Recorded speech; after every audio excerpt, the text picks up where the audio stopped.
JPSC घोटाले को लेकर सीआईडी लगातार अभय तिवारी, श्वेता गुप्ता और तमाम हिरासत में लिए गए लोगों से पूछताछ कर रही है। दूसरे दिन भी पूछताछ हुई है और दूसरे दिन की पूछताछ में देखिए जो तथ्य निकलकर सामने आए हैं, अभी तक खुलकर किसी ने स्वीकारा नहीं है, लेकिन जो गड़बड़ियां सामने आई हैं वो काफी चौंकाने वाली हैं। ओएमआर सीट में गड़बड़ी की जा रही थी।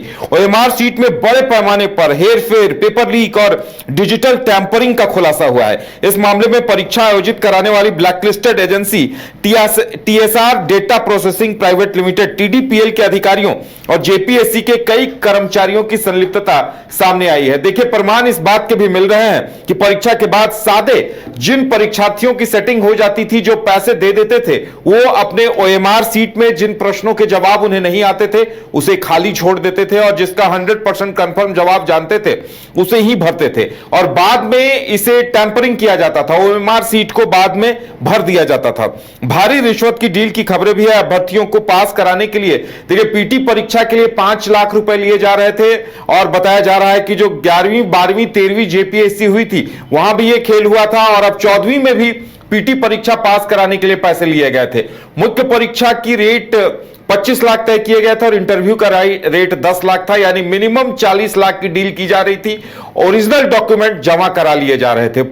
सीआईडी इस बात को लेकर भी पूछताछ कर रही है कि ओरिजिनल डॉक्यूमेंट जितने भी अभ्यर्थियों के जमा कराए गए हैं वो कहां हैं, क्योंकि देखिए जो पीटी परीक्षा हुई उस दौरान भी कई अभ्यर्थियों के ओरिजिनल डॉक्यूमेंट जमा कराए गए थे और चर्चा इस बात को लेकर भी हो रही है कि भाई आयोग इतनी जल्दी परीक्षा क्यों करा रहा था। आयोग को कहीं ना कहीं इस बात का डर सता रहा था कि अगर ज्यादा वक्त देंगे तो पीटी परीक्षा में जो गड़बड़ियां हुई हैं मामला खुल जाएगा। और शायद देखिए यही वजह है कि जेपीएससी के अब तक के इतिहास में, जब से झारखंड बना है, पहली जेपीएससी से लेकर अब तक जब पीटी परीक्षा होती थी तो इतनी जल्दी मुख्य परीक्षा कभी नहीं ली जाती थी, लेकिन इस बार पीटी परीक्षा के रिजल्ट के चंद दिनों बाद ही मुख्य परीक्षा की तिथि रख दी गई थी। इसे लेकर भी अभ्यर्थियों में डाउट था।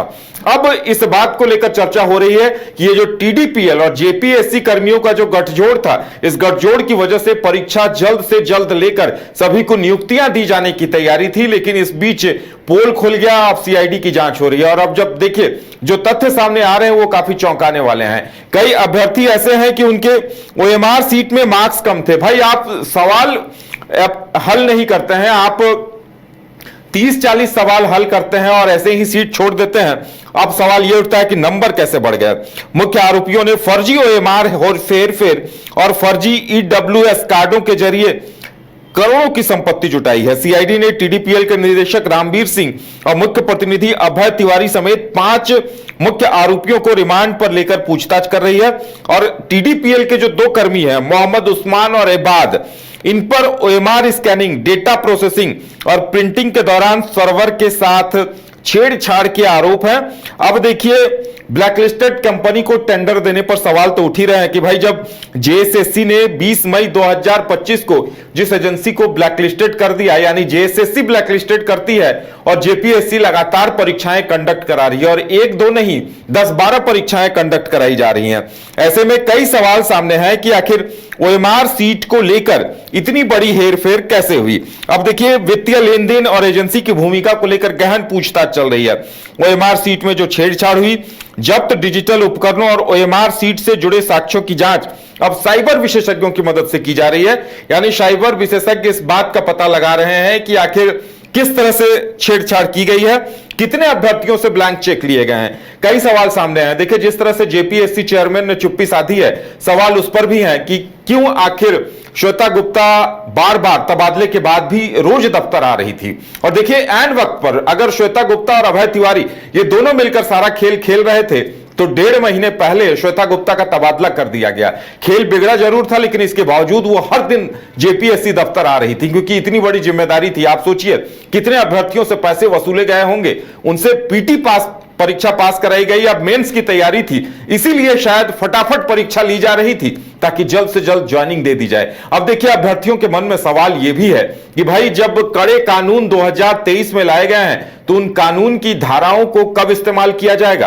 अगर जेपीएससी के टीडीपीएल का मैनेजर अभय तिवारी इस तरह की हरकतें कर रहा था, यह प्रमाणित हो रहा है कि भाई आप होटल 11 महीने के लीज पे लिए हुए हैं, वहां क्या खेल चल रहा था, कौन कौन अभ्यर्थी आते थे, क्या कुछ होता था, ये कई सवाल सामने हैं। अब देखिए, इंतजार इस बात का है कि बीजेपी की तरफ से भी मांग की जा रही है कि तमाम तथ्यों का खुलासा हो, सारे तथ्य सामने आए। अब टीडीपीएल के मार्केटिंग मैनेजर अभय तिवारी क्या कुछ खुलासा करता है, और मेन खुलासा यह है कि इस बार की परीक्षा में कितने अभ्यर्थियों से पैसे वसूले गए। अब देखिए, मुख्य रूप से समस्या इस बात को लेकर भी है कि लगभग 1.25 लाख अभ्यर्थियों के भविष्य पर प्रश्न चिन्ह लगा हुआ है। अब इंतजार इस बात का है कि झारखंड की तरफ से, झारखंड सरकार की तरफ से, पुलिस की तरफ से, सीआईडी की तरफ से क्या कुछ कार्रवाई की जाती है। और अभ्यर्थियों को इंतजार इस बात का है, अभ्यर्थी हताश हैं, निराश हैं इस वजह से कि आगे क्या होगा। जो परीक्षाएं हुई हैं, जो पास कर गए हैं वो भी परेशान है, और जो तैयारियां कर रहे हैं वो भी परेशान है कि क्या आगे भी ऐसा ही होता रहेगा, क्या ब्लैकलिस्टेड एजेंसी को जानबूझकर। सबसे बड़ा सवाल यह है कि जेएसएससी ने जब 2025 में टीडीपीएल को ब्लैकलिस्टेड किया तो आखिर उसी एजेंसी से जेपीएससी क्यों परीक्षाएं ले रही थी और तमाम लोग मौन क्यों थे, यह सबसे बड़ा सवाल है। अब इंतजार इस बात का है कि आगे क्या कुछ तथ्य सामने आते हैं, क्या कुछ खुलासा होता है, इसका इंतजार हमें भी रहेगा। घर रहने का मकान भर नहीं, ये खुशियों की तिजोरी है। दरवाजे पर दस्तक देता पड़ोस, खिड़कियों से उमड़ आता आसमां, तारों में उलझी ऐसी ना जाने कितनी दास्तां। कहती हैं चले डायमंड सिटी, एक सफर हम सफर के साथ अपने घर तक। Diamond city, life long bonding, 500 से ज्यादा खुशहाल डायमंड परिवार। जल्दी करें, सिर्फ 200 फ्लैट बाकी। आज ही बुक करें अपना आशियाना।